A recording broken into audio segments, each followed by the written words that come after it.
Hello everyone, welcome back to my channel. রাতের ডিনারে এরকম নিরামিষ আলু চচ্চড়ি আর লাচ্চা পরোটা থাকলে কেমন হয়? তো আজকে আপনাদের সাথে শেয়ার করব রাত্রের ডিনারের রেসিপি।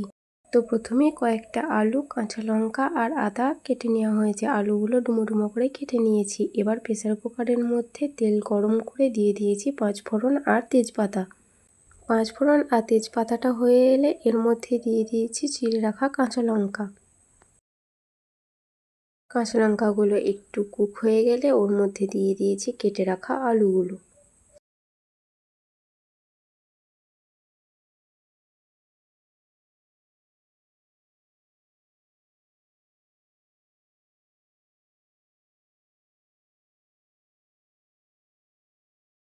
এখানে তেমন কিছু মশলা লাগবে না। এবার দিয়ে দিয়েছি হলুদ গুঁড়ো আর দিয়ে দিয়েছি পরিমাণ মতো লবণ।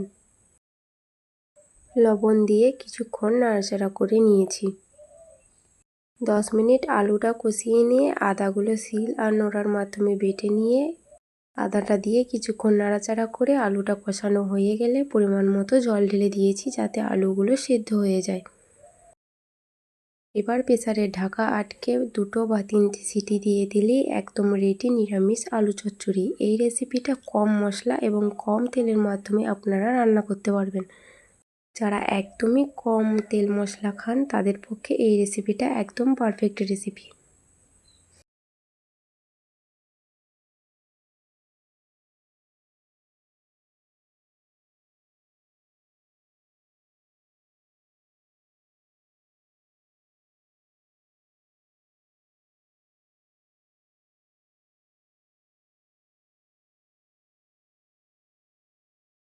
দেখুন প্রেসারে 2টো সিটি পড়ে গেছে। এবার প্রেসারের ঢাকনাটা খুলে দেখলেই বুঝতে পারবেন যে আলু তরকারিটা কত সুন্দরভাবে সিদ্ধ হয়ে গেছে এবং তরকারিটা কীরকম হয়েছে। এবার পরোটার দিকে আসি। এখানে তেল নুন দিয়ে ময়ন দিয়ে আগে থেকেই ময়দাটা মেখে রাখা হয়েছিল। এবার ভালোভাবে একটু নরম করে মেখে নেওয়া হচ্ছে। এবার এই ময়দাটা থেকে একটা একটা করে লেচি কেটে নিচ্ছি। ময়দার ডোগুলো ঠিক এরকমভাবে রাখা হয়েছে। এবার এই ময়দার ডোগুলো একটা একটা করে বেলে নিয়েছি। প্রথমে যেটা বেলেছি দেখে নিন। বেলা হয়ে গেলে ছুরির সাহায্যে এই পরোটাটা কেটে নিয়েছি। দেখুন কিভাবে কেটেছি। কাটা হয়ে গেলে এটা একটা রোল বানিয়ে নিয়েছি। রোল বানানোর পর আবারও রোল বানিয়ে এবার এটা বেলে নিয়েছি। রাতের ডিনারে এরকম আপনারা লাচ্চা পরোটা ইজিলি বাড়িতে বানিয়ে নিতে পারেন। আর যারা নিরামিষ খান তাদের পক্ষে এই আলু চচ্চড়ি রেসিপিটা পারফেক্ট। লাচ্চা পরোটার সাথে এই আলু চচ্চড়ি রেসিপিটা একদম দুর্দান্ত লাগে।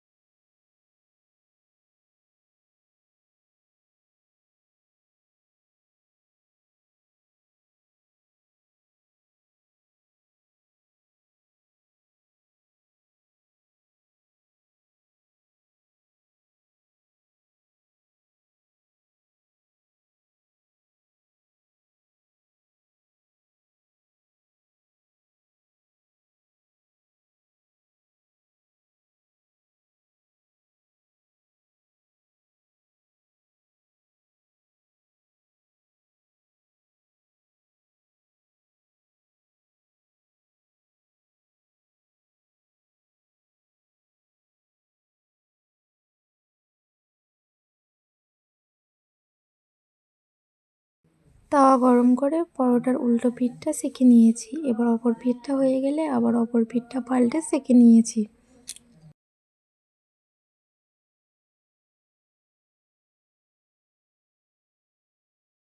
ভালো মতো সেঁকা হয়ে গেলে এবার ওর মধ্যে দিয়ে দিয়েছি সাদা তেল। সাদা তেল দিয়ে পরোটাটা ভেজে নিয়েছি।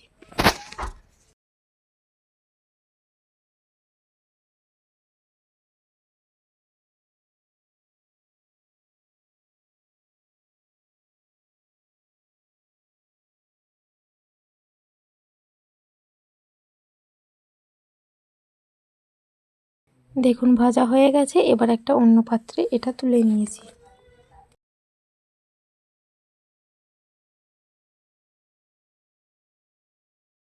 যেভাবে দেখালাম ওভাবেও হয়, আবার একটা অন্যরকমভাবে দেখাচ্ছি সেভাবেও লাচ্চা পরোটা তৈরি করা যায়।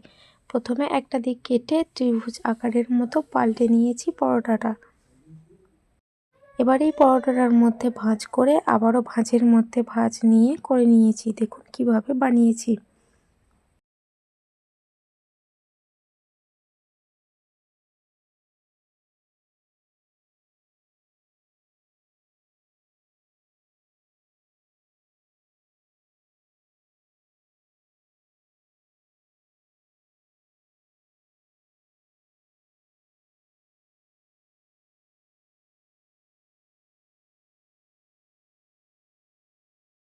এবার এই ভাঁজটা হয়ে গেলে এই পরোটাটা বেলে নিয়েছি। লাচ্চা পরোটার মতনই একদম পারফেক্টভাবে এটা তৈরি হবে।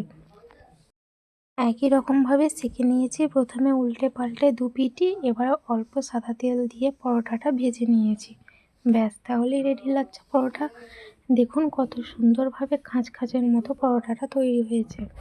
প্রথমবার ট্রাই করলাম, দ্বিতীয়বারে হয়তো আরও ভালো হতে পারে। আপনারা চাইলে বাড়িতে ট্রাই করে দেখতে পারেন। আজকের মতো চলো, টাটা।